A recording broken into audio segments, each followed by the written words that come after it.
E isso aqui também é um recado pros nossos inimigos políticos que acham que nos assustam dando xingadinhas na internet. Pra mim esse processo é definidor da minha vida. Logo depois disso aí eu fundei o MBL. A declaração recente do Gilmar Mendes, né, sobre o Bukele. É só procurar ali as declarações do Gilmar Mendes sobre o Bukele, porque ele mostra justamente essa imaginação presa à Constituição de 88 que nos impede de fazer qualquer coisa. Vamos lá, vamos ouvir o que o Gilmar disse? Importante nesse debate sobre a segurança, vetor importante nesse debate sobre a segurança pública, que não pode ser esquecido, é a questão dos direitos humanos, a observância dos direitos humanos. A toda hora, nós, neste fla-flu que às vezes envolve a temática, nessas fórmulas apodíticas, aparecem sempre medidas salvacionistas. A gente, inclusive o governador Eduardo Leite, querendo se inspirar em Bukele, não faz sentido. Pelo menos isso não cabe na Constituição de 88. Ou a violência policial que extravasa todos os limites. É preciso que se combata o crime sem cometer crime. Você entende que assim, o ministro Gilmar é o ministro mais inteligente da Suprema Corte. É de longe o melhor jurista de todos eles. Ele criou uma oposição entre combater o crime à la Bukele e defender direitos humanos, ou cometer o crime à la... Ou uma consequência, combater o crime à la Bukele significa cometer crimes com a polícia.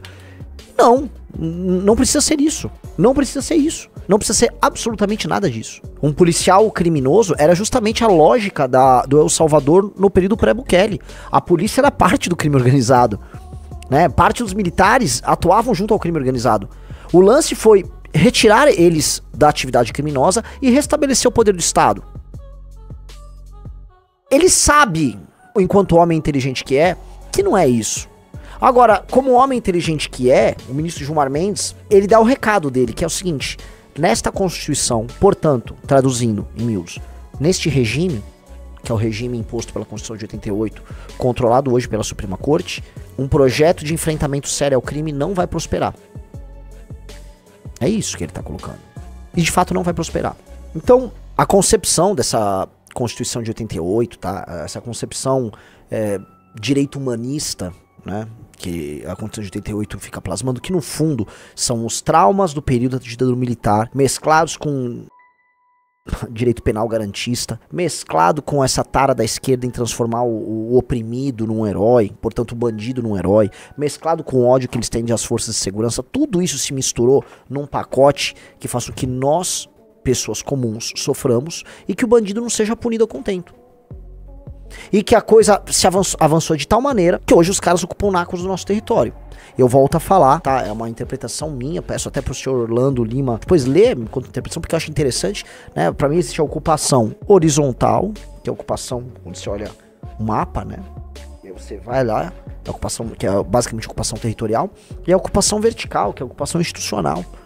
A ocupação institucional que acontece, ela é tão perigosa quanto, porque ela é enfranhada dentro do arranjo estatal. Então você tem... Até saiu matéria sobre isso, tá? Saiu matéria sobre a infiltração do PCC. Que delegados de polícia em São Paulo tinham relações com o PCC e com o crime organizado? Amigos, todo mundo sabe, tá? Eu volto a colocar pra vocês, tá? É um exemplo que eu dou bem claro, porque é um exemplo próprio. Que no ano de 2013, a empresa que eu trabalhava, que meu pai trabalhava, meu pai administrava e eu trabalhava com ele, ela foi alvo de uma operação da Polícia Civil, em que, tal qual eles faziam em outras empresas na região, eles plantavam droga e aí levavam os administradores da empresa presos e depois achacavam eles para tomar dinheiro.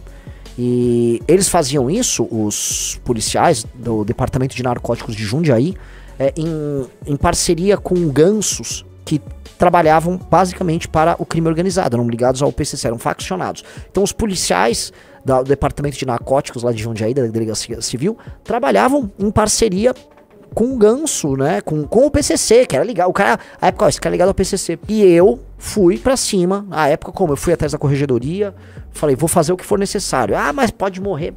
Falei, já não vou aceitar isso. E a época deu certo e nós prendemos os caras perderam a funcional.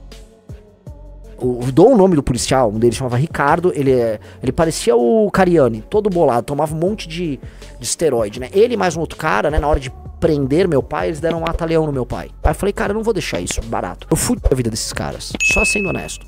Eu fudi a vida desses caras. Esse bolado foi pra cadeia, bomba não dava pra ele usar lá, se fudeu, perdeu a funcional, não é mais policial. Espero que esteja sofrendo e que nunca esqueça do meu nome, vagabundo. Nunca mais vai esquecer do meu nome. E ele e o outro, né, daquela delegacia de filho da puta. Tá? Não se esqueça, nunca vai se esquecer do meu nome, o Ricardo, seu bosta. Você e o outro que eu já esqueci o nome. E esses caras ali, cara, assim, era nítida a relação deles com o crime organizado. Era clara a relação deles com o crime organizado. Todo mundo sabia. Todo mundo em Jundiaí sabia da relação deles. Então, né? Então isso acontece, assim. Essa história me dá muito ódio, tá? Essa história me dá muito ódio. Até hoje. Só contar um negócio, eu já contei isso aqui em live, tá no livro nosso do impeachment. Quando teve a audiência com a juíza, foi uma juíza ou foi um juiz? Agora eu não lembro. Eu fui lá como vítima, né? E eles estavam pedindo, acho que um habeas corpus, né? Ah, não tem perigo da gente estar na rua. Aí, quando eu fui depor, adivinha quem tava lá? Estavam todos investigadores de Jundiaí e região em solidariedade aos criminosos, né, no caso os policiais. Ou seja, a polícia foi ser solidária aos bandidos pra meio que me coagir.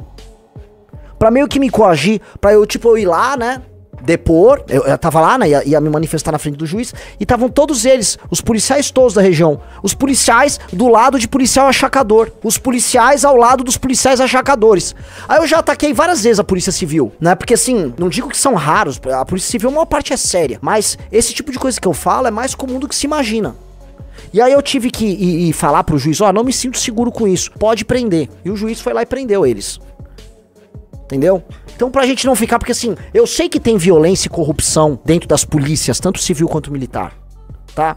Mas isso aqui é pra gente nunca esquecer que essa gente existe e que o PCC tá infiltrado com esses caras também. E isso aqui também é um recado pros nossos inimigos políticos que acham que nos assustam, dando xingadinhas na internet, A gente lidou, até na nossa vida pretérita, com coisas muito piores do que isso. A gente só aguentou essa treta o tempo todo por causa disso. Porque a gente já teve, vamos dizer, um passado que dificilmente a maior parte dos nossos haters aguentariam. E assim, essa história tem processo, eu não sei se dá pra checar, que o processo na época tava em segredo de justiça, mas tem processo, tudo, condenação, a porra toda, né? E eu gosto muito quando as pessoas gostam de me expor e me atacar, ficam procurando o processo, mas esse eles esquecem, né? Que pra mim esse processo é definidor na minha vida. Logo depois disso aí eu fundei o MBL. Ali eu me senti muito feliz, pra ser honesto. Muito feliz. Muito feliz. Me senti, vingando o que fizeram com meu pai. Me senti feliz. E assim, aqui pra vingança envenena mentira. Vingança é uma delícia. Foi uma delícia fazer isso. Uma delícia, tá? Recomendo a todos. Mas voltando, né? Então, a infiltração do crime organizado nas polícias, ela existe, ela é muito concreta, ela é muito real. Nas polícias militares, menos. Agora, tem já no Ministério Público, tem no Judiciário. É sabido que em vários lugares eles têm juízes que canetam pra eles. O Fabrício não foi vingança, foi justiça diferente, foi vingança também. Foi justiça, mas foi vingança. Foi vingança. Não tem perdão. Não dá, vou dar outra face. Vamos fazer o que precisa ser feito ali. E no caso era justiça. Aí fica gostoso. Quando sua vingança ela acontece com a justiça, com o devido processo legal, aí o prazer é total, completo e restrito, né? Foi uma delícia. Aí quando eu lembro que eu fui ver, né? Quando saiu da cadeia, murcho, boladinho, murchou todo na cadeia, né?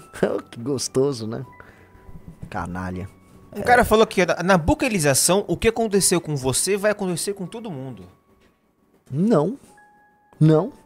Até porque, né, num processo de enfrentamento ao crime, qualquer agente da lei que ousar ser criminoso, ele em si ser punido da pior maneira possível, como é numa lei marcial. Se um soldado ele é indisciplinado, se um soldado é insubordinado, se um soldado começa a cometer crimes com a farda, ele tem que, né? É pior do que o que acontece com o criminoso, né? Aí é fuzilamento. A regra é bem clara num contexto desse. A regra é bem clara. Bem clara. Não tem papo. O cara tem que saber o que ele tá fazendo. Até porque uma guerra contra o crime organizado, amigos, é uma guerra que não tem que durar pra sempre. É uma guerra e depois há a imposição de um marco bem claro né, com uma nova legislação penal e uma nova legislação de processo penal para coibir o cometimento de crimes em geral, porque a gente vai estar estabelecendo aqui um novo pacto nessa questão. Um novo pacto claro para todo mundo. Gostou desse corte? Comente aqui embaixo. Não se esqueça de deixar o seu like, se inscrever no canal e ativar o sininho para receber todos os vídeos.